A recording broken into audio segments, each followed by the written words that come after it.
Hey, I'm here at William Woods. I just thought I'd run through taking the front wheel out because I put a new tyre on last week.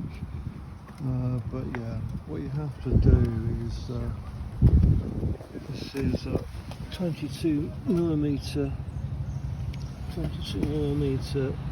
hex to take the main spindle out.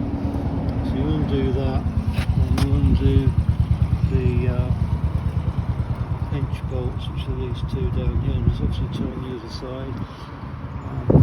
And next you have to take the calipers off by undoing these two bolts here and here.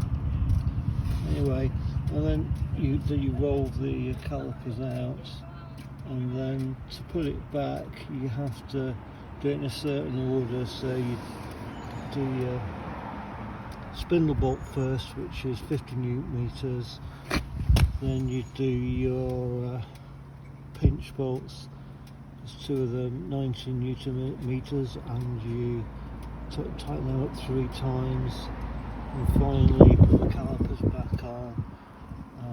These are 38 newton meters to do them up. So anyway, just a quick video on how to take the front wheel out.